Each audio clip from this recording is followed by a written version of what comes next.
Bueno, bienvenidos y bienvenidas a esta segunda clase de Pedagogía para el 819, para el anexo de Río Mayo. Específicamente estamos hablando hoy del segundo capítulo del ABC de la Pedagogía, de un libro que surgió allá por el año 2007 por las autoras Grinberg, Abregú y Girt, ¿no? Muy importante lo que acabamos de señalar porque ya hemos estado trabajando con el capítulo número 1 y ustedes han hecho aportes muy interesantes al respecto y que ahora podemos hacer una breve síntesis. En primer lugar, quiero darle las bienvenidas eh, a todas. Vemos que están conectadas. Bueno, ¿qué le ha parecido el capítulo número 1 respecto a lo que se ha abordado en clases presenciales? ¿Qué recuperación de ese saber previo podemos establecer entre nosotros? Las Profe, escucho. disculpe, ahí Sí, escribió una de las chicas al grupo que no podía conectarse. no importa, no importa, va a quedar la clase grabada. Vuelvo acá. Nosotros queremos establecer en este esquema cuál es la recuperación de ese saber previo respecto al capítulo número 1 que nosotros hemos trabajado tanto en clases presenciales como virtuales. Las escucho.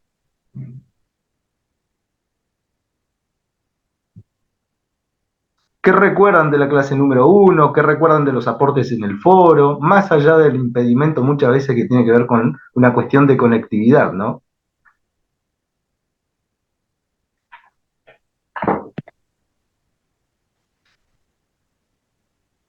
Habla de ¿Cómo la fue la clase? educación como un fenómeno Sí, perdón. necesario, inherente a toda sociedad humana Muy para bien. la supervivencia del orden social. Habla también del reconocimiento de los objetos culturales, que está dado por la socialización, en donde hablamos de reconocer que esto es una silla, que esto es una cama, el mirar a Muy los bien. ojos, reconocer un aroma, saber cuando estoy limpio, cuando estoy sucio. Y esta reproducción se da a través de la escuela, eh, que dice que es un saber de matemática, un saber en ciencias sociales, y la escuela es la que evalúa si aprendimos o no. Muy bien, Florencia, el aporte que hiciste, evidentemente te tomaste también el trabajo, al igual que el resto de las compañeras, de hacer un resumen, porque te vi que estabas ahí hojeando un poquito y eso es muy importante.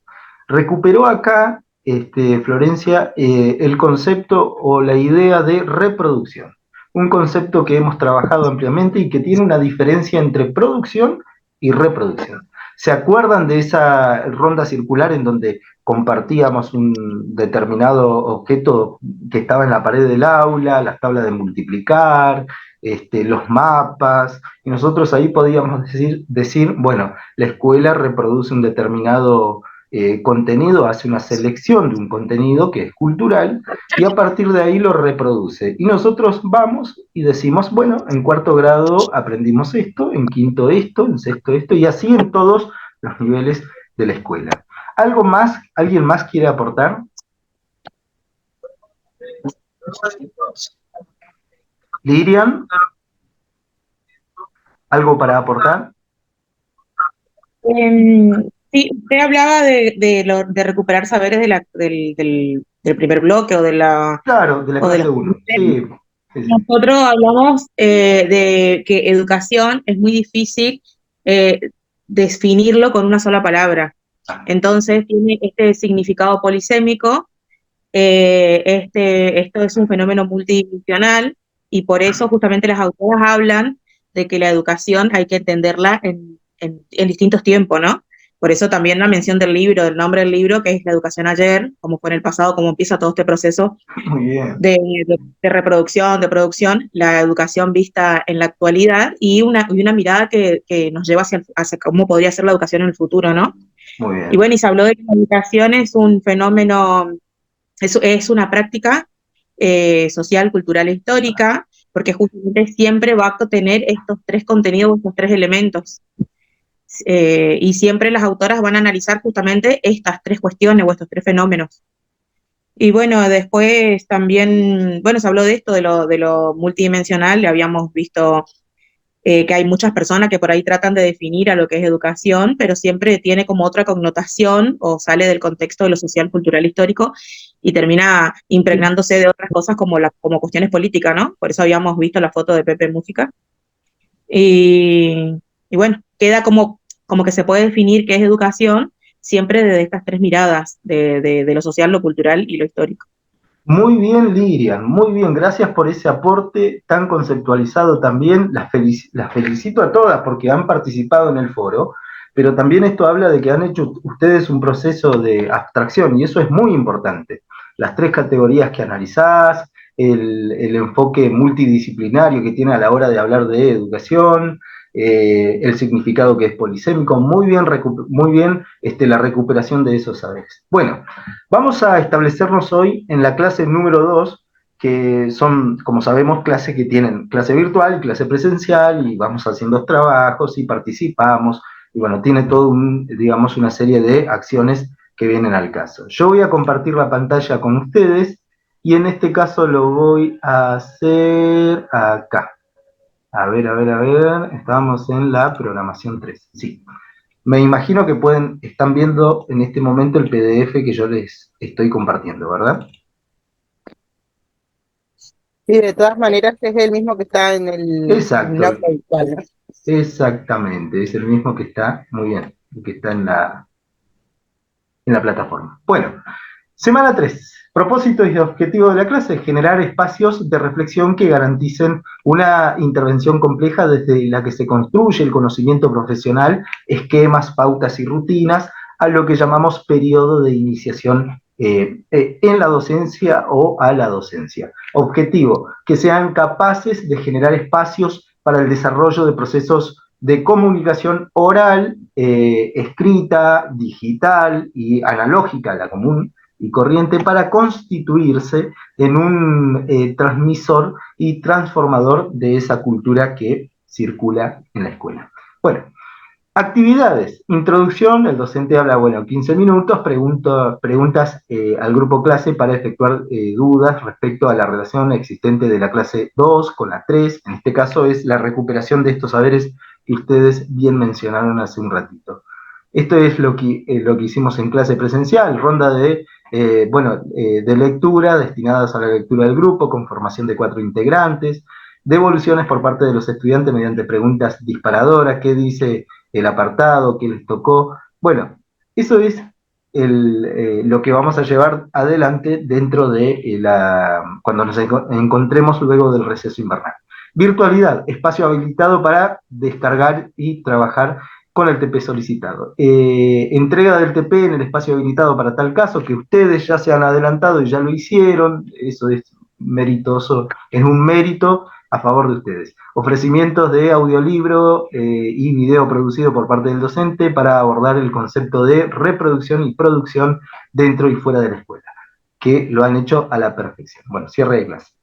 El tema que vamos a ver hoy es la educación como práctica social y cultural compleja. Este es el tema de la unidad. Ahora, el título es: ¿qué existe dentro de los modos institucionalizados? 1. Modo de institucionalización en el pasado. 2. Característica de la escuela como aparato institucionalizado. 3. Métodos de enseñanza. 4. Prácticas culturales de las primeras sociedades. 5. Métodos de enseñanza preexistentes. 6. Desnaturalización de la práctica docente en relación con la práctica profesional. 1. Autores: ¿a quién vamos a ver? Vamos a seguir trabajando con Girk, Greenberg y Abregu en esta publicación del año 2007, La educación de ayer, hoy y mañana, el ABC de la pedagogía, de la editorial AIQUE Educación en Buenos Aires. El capítulo número 2 se pregunta y se llama ¿cuándo se inventó la escuela? ¿Sí? Este es el que vamos a abordar ahora, que ustedes ya tienen una aproximación. El eje de contenido que estamos trabajando es la unidad número 1, introducción al fenómeno multidimensional, que bien lo explicó Lirian, la educación como práctica cultural y social compleja. Bueno, esto es la programación. Lo que yo voy a hacer ahora es, por ahora, dejar de compartir pantalla y les voy a mostrar en este caso, a ver, la tengo acá, sí, perfecto. Vuelvo a compartir pantalla y me voy a ir, en este caso, acá. Era acá. No sé si ustedes pueden seguirme, estoy compartiendo acá el tema de la plataforma, no sé si la están viendo, No, todavía no. ¿no? Bueno, No, profe. acá está. Ahora sí. Reanudar. Ahora sí, exacto. Bueno, tienen una etapa concluida, ¿sí? De la que ya hemos hablado en clase presencial. Tenemos la clase 1 que está recontra abordada, de eso no hay dudas. Hay un glosario pedagógico que vamos a empezar a construir luego del receso, que ya lo tienen, pero le vamos a empezar a poner condiciones para que podamos irlo armando y en diciembre para el segundo parcial podamos, digamos, o en noviembre, tener ya esa construcción de significados. Estamos en la clase 2. Se pregunta qué existe dentro de los modos institucionalizados. Está la programación 3 que se la acabo de leer. Pero vamos a entrar directamente en el TP número 1, que ustedes ya, ya lo han abordado, muchos de ustedes ya incluso lo han terminado. ¿Sí? Está acá. ¿Están viendo lo que les estoy compartiendo? Sí. Acá. Sí, Esto, está con los sí, papeles numerados. perfecto. Bueno, TP número 1.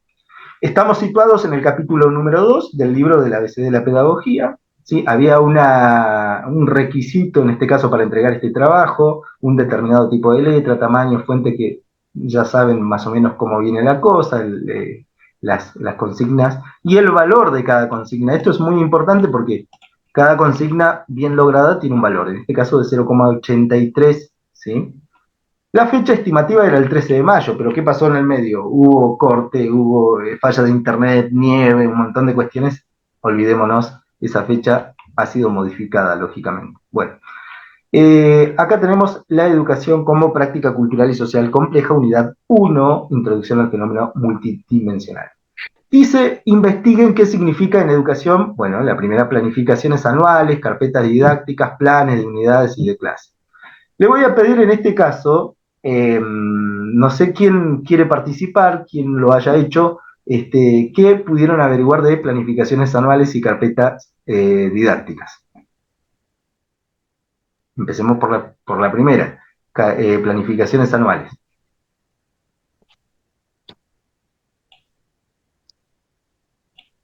Las escucho, no se peleen para poder participar. Yo puse en planificaciones anuales, puse la planificación anual, es un documento que describe el contenido y las estrategias de enseñanza por un año escolar. Es una herramienta para el docente que orienta su acción durante todo el año, permitiendo ajustar las previsiones según los progresos de los estudiantes.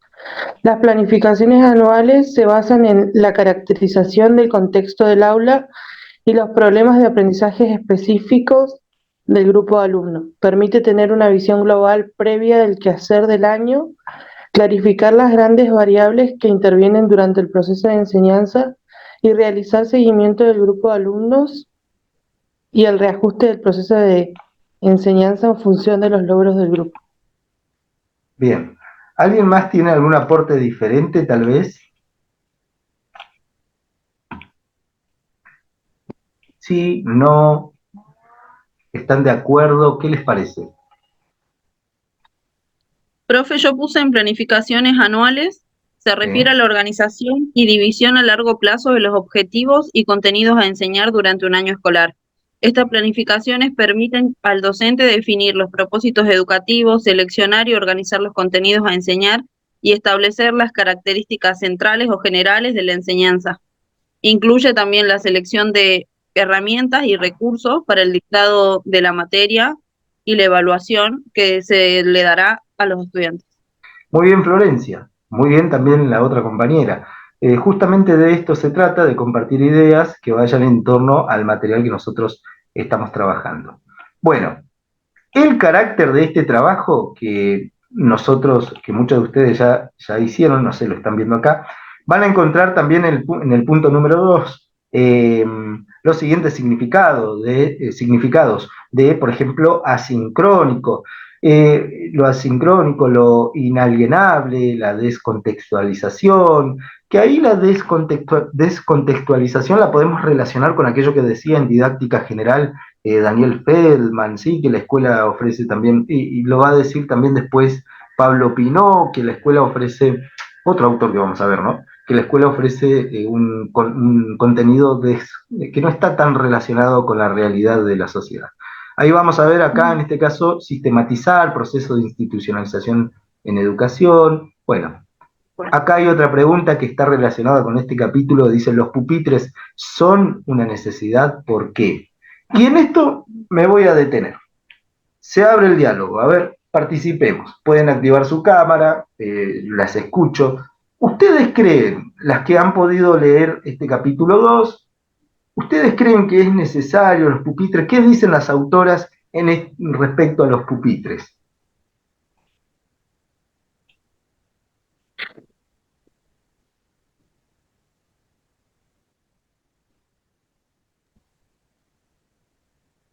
Las escucho, ¿no? Que no eran necesarios. Que no era necesario. ¿Y por qué? ¿Cuál es el justificativo?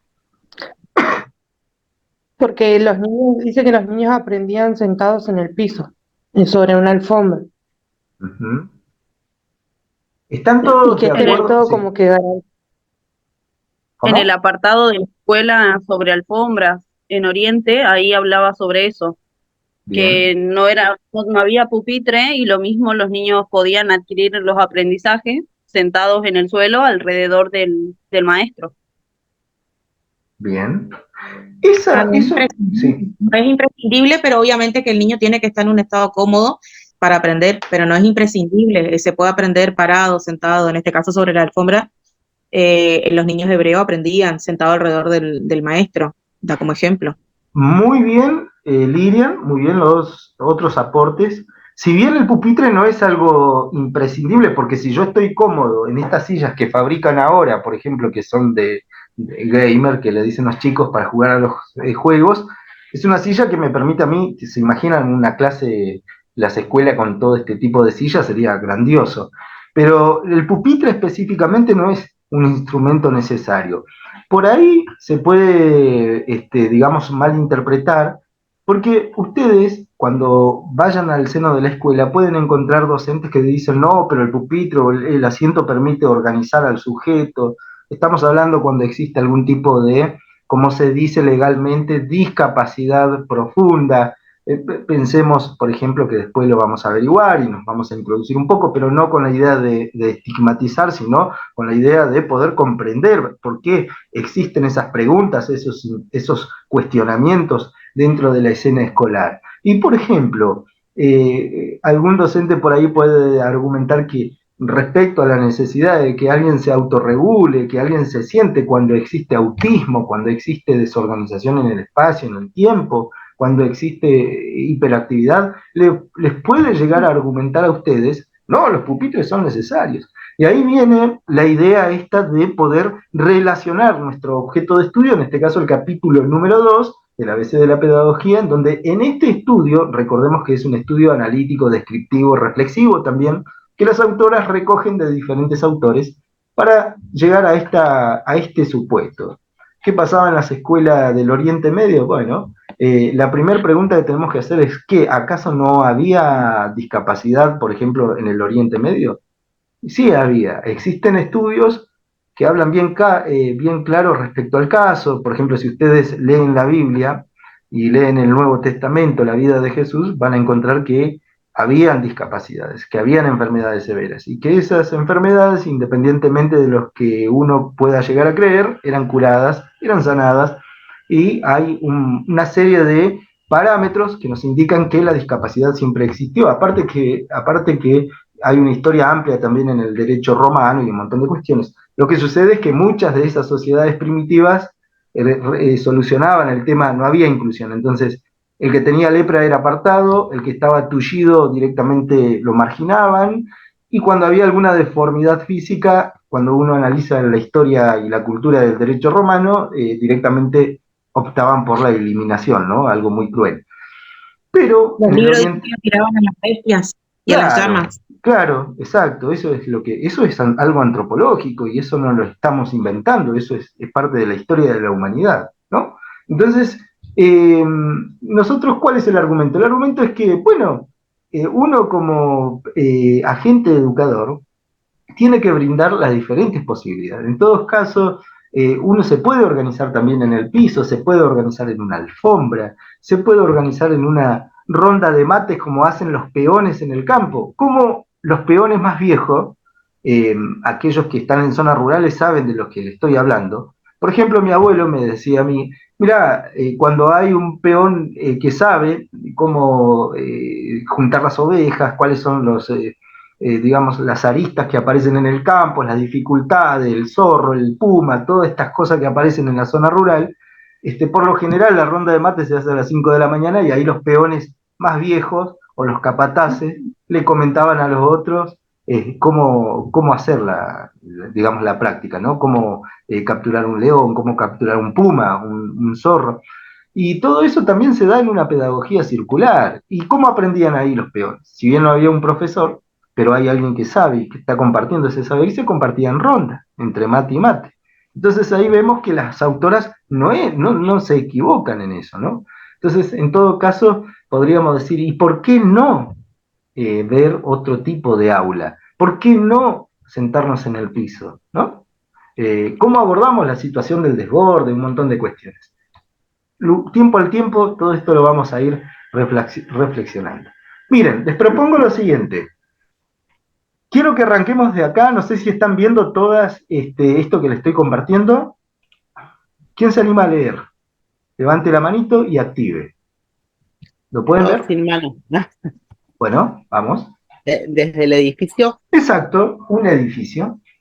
bien, un edificio con ciertas características al que identificamos como escuela. O sea, son como los puntos que podemos encontrar en las escuelas. Salones contiguos y diferenciados denominados aulas, patios cubiertos y descubiertos, gimnasios, salones de usos múltiples, salas de profesores, bibliotecas. Un mástil, un timbre o una campana, una portera, guardapolvos, formaciones, saludos a la bandera, cuadernos de clases, carpetas, pupitres, pizarrones, escritorios,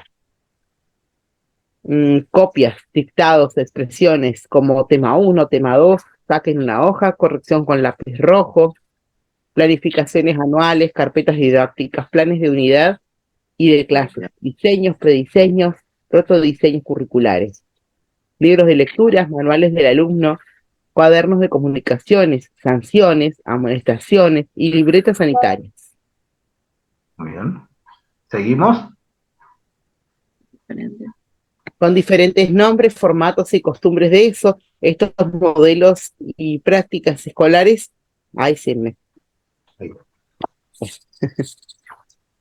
modelos y prácticas escolares son comunes a todos nosotros, aunque en otros tiempos y lugares existieron otros modelos y prácticas diferentes y alejadas de las que hoy conocemos. Muy bien. Esto que acabó de compartir la compañera, esto es un bosquejo y un boscado bien importante. ¿Por qué las autoras dicen esto? Que hay otro tipo de prácticas, simplemente porque el hecho de que la educación siempre ha estado presente, la enseñanza, el aprendizaje siempre ha estado presente en la sociedad. ¿Ustedes creen eso, sí o no? Les pregunto. Sí, porque la educación es un fenómeno que siempre existió. Justamente esto fue lo que permite la producción y reproducción de la educación como una práctica cultural que va pasando de generación en generación y que se convierte en algo consuetudinario, ¿no? Muy Entonces, bien. lo que siempre hubo fue educación, lo que no existió como tal es la escuela institucionalizada o como una socialización secundaria, sistemática. Gracias, No hubo. muy bien, Lirian. Gracias, Lirian, por esa explicación. Muy bien. A ver, les pregunto al resto, porque Lirian ya contestó. ¿Dónde aparece la escuela institucionalizada, masificada? ¿Tienen idea de eso? ¿Lo han visto? Y no aparecía, como usted dijo, con la revolución, y como que se pensó en un sitio o en una escuela que eduque a las masas. En realidad también se habla de la Salle Lancaster, se habla de que hubieron escuelas para la clase elite, en Roma también hubo escuelas, pero como institución más actual o algo más contemporáneo, como lo que conocemos hoy, con el pupitre, el guardapolvo, todas estas estructuras que tiene la escuela, esto es más actual, es como usted dijo, aparece con la revolución. ¿Están de acuerdo con lo que dice la compañera Lirian?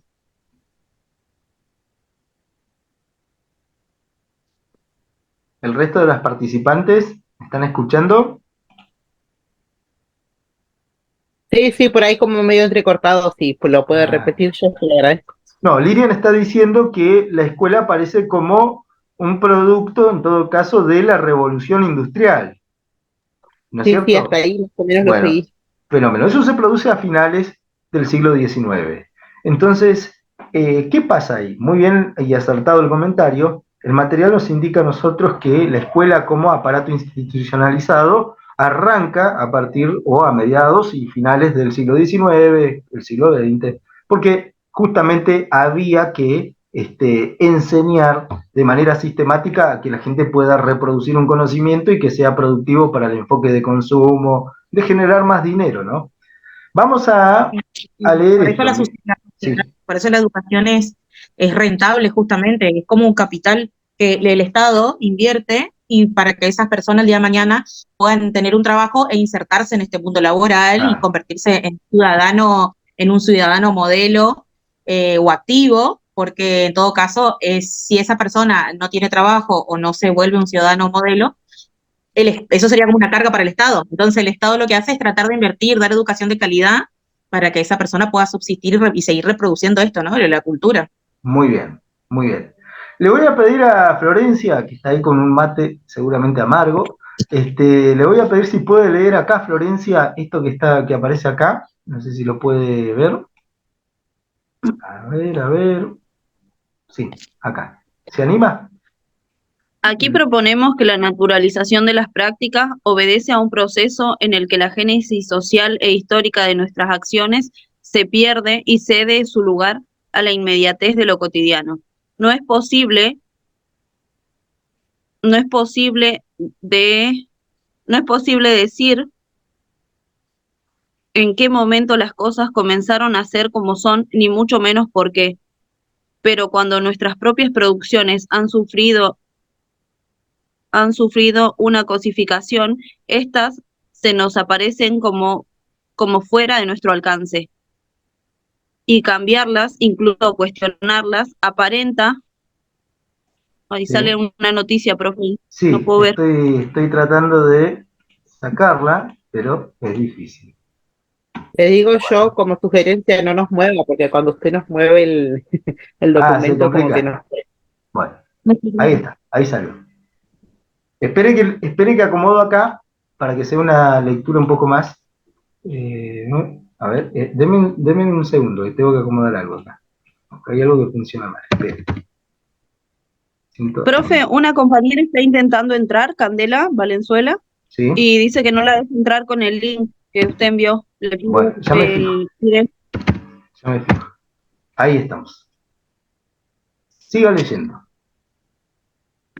No es posible decir en qué momento las cosas comenzaron a ser como son, ni mucho menos por qué, pero cuando nuestras propias producciones han sufrido una cosificación, éstas nos aparecen como fuera de nuestro alcance, y cambiarlas, incluso cuestionarlas, aparenta ser algo imposible. Pero aquí nos hemos propuesto someter a debate en momentos históricos de carácter natural, el carácter natural de la escuela. Para ello nos adentraremos en momentos históricos, indagaremos en las formas que la organización de las prácticas educativas fue asumiendo en distintas épocas y rastrearemos las modalidades que contribuyeron a la educación escolarizada, que la educación escolarizada se convierta en lo que es hoy.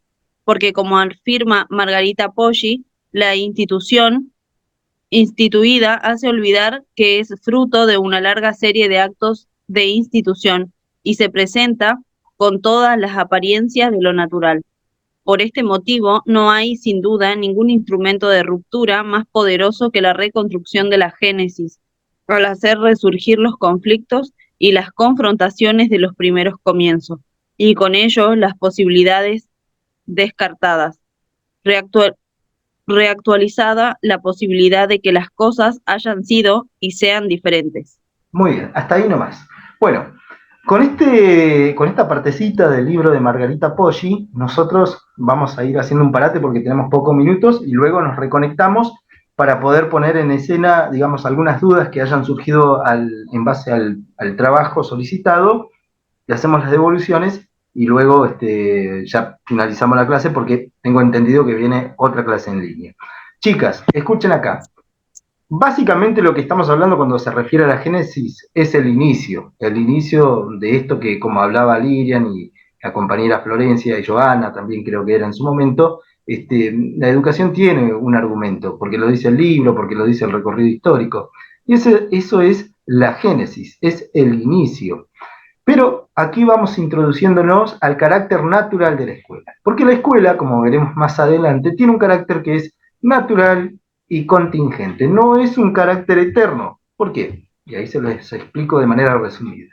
Simplemente por el hecho de que al ser natural y contingente, esa contingencia significa que hay dificultades, que hay problemas en la sociedad y que la escuela se adapta a esa sociedad.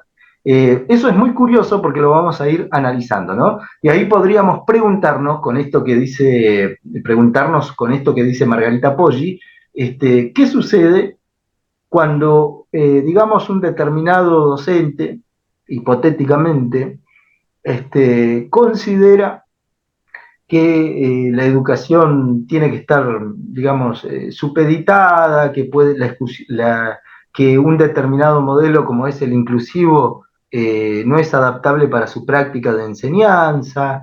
¿Qué pasa con ese docente, por ejemplo, que ustedes, y podemos ser parte también de una escena así, ¿no? ¿Qué pasaría hipotéticamente con ese docente que dice, yo no quiero trabajar con alguien que tiene dificultad para aprender, ¿no? Entonces, ahí aparece esto, que nos hace reflexionar, esto que nos hace poner un punto de reflexión, y acá aparece la pedagogía como ciencia, y lo va a decir justamente Grinberg, Abregu y Geert, en esto citando a Margarita Poggi, que la escuela tiene un carácter que es natural y contingente.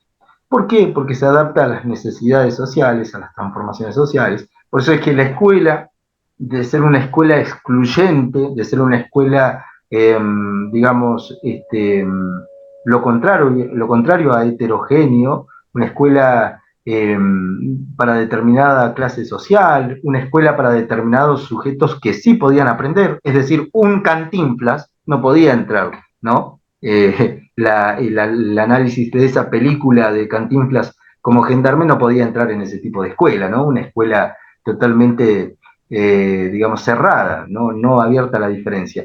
Por eso es que la escuela se va adaptando. En un determinado momento dijeron, bueno, che, la verdad es que está todo bien, pero tratemos de hacer algo por la gente que tiene otro tiempo para aprender. Bueno, vamos a hacer la integración.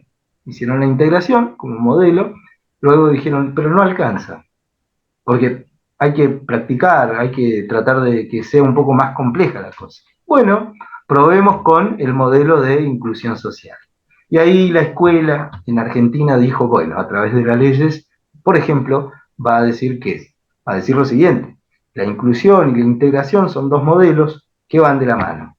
Uno y otro se apoyan, uno y otro trabajan. Entonces, en este ejemplo, con el cual estoy cerrando esta parte para ya dar comienzo a la parte final de esta clase, estamos diciendo nada más y nada menos que el carácter contingente y natural de la escuela, en palabras de Margarita Poggi, como inicio de reflexión de esa génesis, de ese inicio, nos dan indicadores que van a recuperar estas autoras, que van a decir directamente que la escuela se adapta a esa necesidad, ¿sí? La escuela es alguien que se transforma, se adapta a las necesidades sociales. Bien, estamos en esta segunda parte y puesta ahora en escena de ustedes. ¿Qué tienen para decir respecto a este segundo trabajo? Las escucho.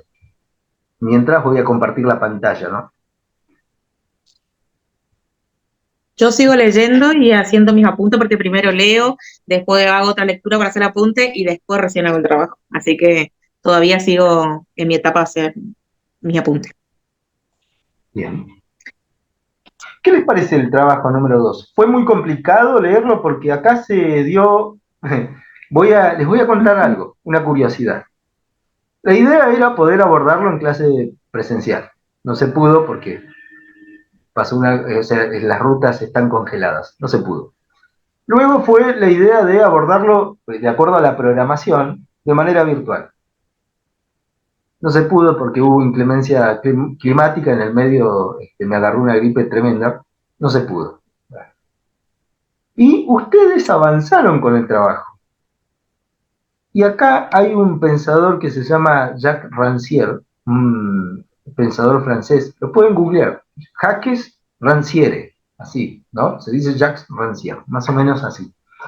Que él habla sobre el maestro ignorante, un escrito muy interesante, ¿no? Donde ofrece un terrible compendio a un grupo de alumnos y que esos alumnos logran en gran medida decodificar ese compendio, pese a que había un problema con la comunicación, pese a que pertenecían a zonas desiguales geográficamente, socialmente, y sin embargo llegaron. Qué curioso, porque yo pensaba en esto, ustedes han avanzado y por lo que vi, así de manera superficial, que ahora esta semana me voy a dedicar a hacerles las devoluciones pertinentes por el foro, que vamos a habilitar para ese caso, eh, ustedes avanzaron, y avanzaron con muy buena interpretación. Eso es para destacar. Bueno, acá tenemos, ¿qué tenemos acá? En esta imagen que estoy compartiendo. ¿Qué tenemos? La repetición de una letra. Sí, pero ¿a qué se refiere? Y también tiene un escrito al costado que habla del esquema de la enseñanza simultánea. Bien, Eso es, bien. Entonces, estas letras que están acá, ¿qué es? ¿O qué son? ¿O qué representan? Representa el docente y los alumnos. Muy bien, Florencia. Están todos sentaditos, Sí, acomodados como, bien. como la, como, como la escuela es vista como, yo siempre me acuerdo de la escuela cuando es muy burocrática, ¿no? Y muy así, muy estrecha, como el del docente paradito con los nenitos, el guardapolvito. Siempre me acuerdo de la canción esa de Pink Floyd. Creo que es Pink Floyd, ¿no? El que, Na, hey, na, teacher. na, na, na, na, na, Esa. na. Porque, y es tal cual eso, está el director malo imponiendo, los nenitos tienen que caminar todo derechitos, son soldaditos, no pueden pensar, no pueden salirse de la estructura, y siempre va a haber alguien que es diferente o que no se adapta a esa estructuración tan técnica, ¿no? Ah, Siempre me acuerdo de eso, cuando las escuelas son muy así, siempre me acuerdo. de bien, acuerdo a lo que usted comparte en los textos, ¿no? Del ABC, es un poco el sistema de la escuela vieja, ¿no? Porque, o sea, uno lo ve así, y como dice Lilian, parece el profesor adelante, con los nenitos todos sentaditos en el banco, uno detrás del otro, como todos formaditos en pupitre. bien. Y esto que estamos viendo, ¿qué es? Pregunto, ¿qué es específicamente? Es un Un esquema. modelo. Yo ¿Es un puedo ver, esquema? el texto nos dice arriba, ¿no? Un cuerpo enseñante y de una máquina educativa. Por ahí representa un poco eso, aparentemente. ¿Cómo ustedes, en esta foto, que es una foto disparadora de este segundo capítulo, y ya estamos cerrando, cómo pueden ustedes decir, bueno, esto es algo, no sabemos qué es, acá tienen el texto, ¿por dónde buscamos? ¿Subo más arriba? ¿Bajo? ¿Qué hago? Sí, más arriba en el texto está. ¿Más arriba? Ahí, ¿Acá? donde ¿Qué dice? arranca para esta organización del caos. ¿Qué dice ahí? Para esta Continúa. organización del caos del método Lasallano resulta funcionalmente apto. La gran diferencia, tal como observa Guerrien, es que el modelo individualizado, basado con el que el maestro tuviera el conocimiento de aquello que debe enseñar y que el alumno lo imitará. Ahora bien, el método simultáneo requiere que el maestro, además del conocimiento, tenga una adecuada preparación para la organización de los grupos, para el control disciplinario y para el mantenimiento de los límites que debe separar taxativamente al, Taxativamente, taxativamente al docente del discente, es decir, del estudiante. Junto con el método simultáneo nació también un ejercicio de educadores que debían formarse en principio de un cuerpo de enseñanza y de una máquina educativa. Bien, pregunto, ¿de qué está hablando específicamente? Que el docente es el que imparte el conocimiento y los alumnos tienen una organización y van a repetir lo que el maestro le diga. Bien, ¿y cómo se Claro, llama es eso? como nos Educación dice el tradicional. ejército de educadores. Sí, es educación tradicional, estamos bien. Pero este texto que acabamos de leer, hagamos una inferencia entre todos. ¿De qué está hablando? Ya sabemos Del que hay método, escuela tradicional. A ver, Del modelo de la método, Salle, ¿cómo? del modelo de la Salle, o como se pronuncia. Bien. Digamos más que modelo, método, ¿no? sí, Entonces, vuelvo a preguntar acá, ¿de qué estamos hablando o de qué están hablando las autoras? De De este del método de método la Salle. lasallano. el método de la Salle. Muy bien, lo que acabamos de hacer es una inferencia textual para poder repensar lo que dice el texto, porque si no, es la famosa disputa entre la interpretación de lo que dice y lo que yo pienso que dice, ¿no? O sea, es bastante tedioso, si no. Entonces acá, ¿esto qué es? Los alumnos. Sí, ya sabemos, pero pongamos palabras técnicas, de acuerdo al texto. Este es el método de la Salle, el profesor Muy bien, indicándole al ejército de... muy bien. Entonces, esto que estamos viendo acá es el método de la Salle. Lasallano. Claro, exacto. Y ahí, cuando ustedes ya detectaron ese método, les pueden poner palabras. Un método que pertenece a qué escuela, una escuela activa, una escuela tradicional, la Tradicional. enseñanza, muy escuela bien, tradicional.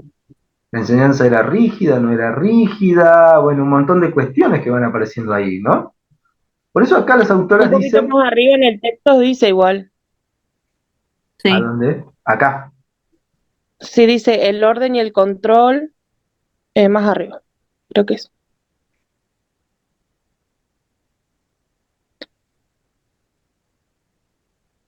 Acá, por ejemplo, dice, por otra parte, la Salle asume como misión de vida el trabajo con las poblaciones de niños pobres dentro de un movimiento llamado Escuelas de Caridad. Al respecto, Anne Kerrien señala que lo que innova la escuela de caridad es el reunir en el seno de una misma institución enseñanzas que hasta entonces estaban dispersas. Con esto reaparece la cuestión del qué de la enseñanza. Primeras letras, nociones de cálculos, religión y también buenas costumbres, moralidad, disciplina. Miren qué importante esto que acabamos de compartir. Hasta ahí la escuela venía como una pelotita de ping-pong, pam, pam, pam, pam, ¿no? Pero aparece la Salle y justamente ordena esto que señala el autor Anne Kerrien y dice, bueno, ¿qué pasó? Con el método de la Salle se pudo reunir una enseñanza que no sea tan dispersa, que no esté tan disparatada, que no esté tan desordenada, tan desorganizada. Entonces aparece la cuestión del qué de la enseñanza. ¿Qué voy a enseñar? Hasta ahí, miren qué importante esto. Hasta ahí la escuela decía, bueno, vamos a enseñar un poquito de esto, un poquito del otro, un salpicón, como una ensalada rusa, ¿no? O como una picada grande. Pero no había una definición del qué. Y aparece la Salle con este método y dice, bueno, acá vamos a enseñar algo. ¿Qué vamos a enseñar? Lo vamos a responder así. ¿Qué dice Kerrien en este señalamiento? Dice, primeras letras, nociones de cálculo, religión y también buenas costumbres y moralidad. Entonces acá, y les hago una pregunta. Si ustedes tienen que poner en palabras, la escuela siempre tuvo una enseñanza organizada, le pregunta un chico común y corriente en una ronda de mates. A ver, Florencia, Ríos, qué bueno, estás estudiando el magisterio, está buenísimo. Te pregunto, ¿la escuela siempre estuvo organizada así de esta manera, la enseñanza? ¿Qué pensás? No, No vayamos como no por el siempre, sí, por el no, pero a ver, un poco más de no siempre, palabra. no siempre estuvo organizada así porque la escuela fue cambiando según las necesidades de la sociedad. De acuerdo a lo que la sociedad necesitaba, la escuela iba evolucionando, ¿no? Qué buen hallazgo que estás haciendo, porque ahí nosotros vemos que, ¿qué necesidad aparece? A ver, miren acá, yo estoy señalando. ¿Cuáles serían las necesidades que hipotéticamente podemos sospechar? ¿Cuáles son las necesidades que habían? Las primeras letras, nociones de cálculo, religión, buenas costumbres, moralidad, disciplina. Muy bien, había necesidad de eso aparentemente, ¿no? ¿Qué Claro. piensan los demás? Segunda pregunta para otra participante. En este caso, no sé si me están escuchando el resto. A ver, acá veo que alguien está atenta. Para Milagros Fernández. Segunda pregunta. ¿Y en la escuela? Ya que me contestaste que me respondiste que la enseñanza no estaba tan organizada. eh, ¿Cómo se hizo esa enseñanza para que se organice? ¿Qué nombre se le puso? ¿Cómo hizo la escuela?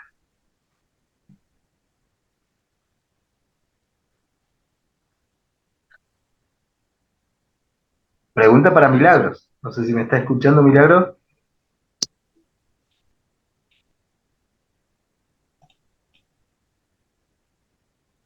Milagro, reactiva el audio. ¿Escucha Milagro o no? Porque no la podemos escuchar. No sé si está hablando. Está desactivado el audio. Se fue. Sí, debe haber algún problema de conexión. Bueno, a ver, derivo la pregunta. Eh, para Lirian, no sé si está Lirian, sí. Lirian, en este caso, en este ejemplo, que ya la compañera habló de que había una necesidad y que es un hallazgo más que interesante. Y con esto ya cerramos. Eh, ¿Qué nombre le puso, la escuela a esta organización? ¿Cómo se hizo? ¿Cómo se hizo o qué nombre se puso? ¿Qué nombre se puso y cómo se hizo? Porque cuando se define un nombre, hay una organización. Es decir, que es una pregunta con dos puntos importantes. ¿Cómo se hizo? ¿Qué nombre se le puso? No me acuerdo, leí, pero no me acuerdo. Pero ¿qué acabamos de leer? A ver, volvamos por acá arriba.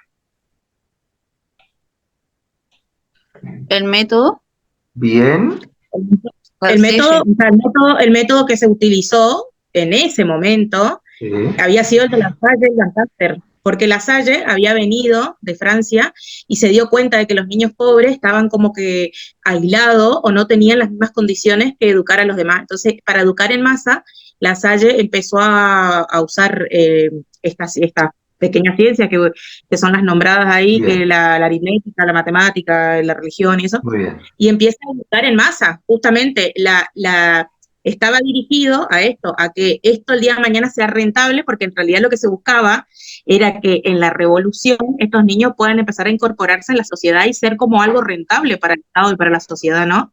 Entonces, por eso La Salle y Lancaster tuvieron millones de escuelas. Dice que tenían como al 90 y pico de escuela y más de 30.000 niños educando en distintos lugares. ¿Qué utilizaban?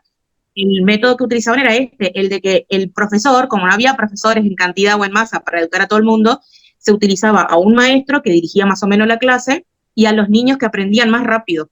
Entonces esos niños terminaban ayudando a sus compañeros y a sus colegas y todos estaban dirigidos, o sea, con este tecnicismo y con este método tradicional, siempre había uno que podía ayudarse como una especie de tutor, ¿no? De pupilo más adiestrado. Muy bien, claro. Bien, Lirian, ahí ya estamos hablando del otro método que aparece en sintonía, que es el método lancasteriano, ¿no? Pero nosotros deteniéndonos acá en el común y corriente, que es el que vemos comúnmente, el de la Salle, ¿no? Digamos, el método de la Salle, uno lo ordena la puede, enseñanza. sí, da organización en ese momento determinado de la historia de la escuela, le da una organización y propone qué enseñar, ¿no? Buenas costumbres, disciplina, moralidad, religión, cálculo. letras. que son las necesidades, como dice la Ah, compañera, era ese qué enseñar respondía a esas necesidades, porque siempre se va a claro, preguntar, en la escuela siempre se va a preguntar qué enseñar y a quiénes enseñar, o sea, destinado a qué, para qué función va a cumplir, qué claro, finalidad.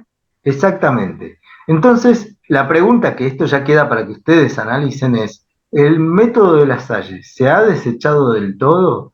¿El método de la Salle sigue existiendo en las escuelas? ¿Podemos dar un sí rotundo? ¿Podemos dar un no rotundo? Bueno, esa es una tarea que ustedes tienen que reflexionar y que después van a seguramente relacionarlo, no, seguramente no, van a relacionar con toda seguridad, no quiero dejar esto abierto como una duda, con toda seguridad en la práctica profesional docente, ¿sí?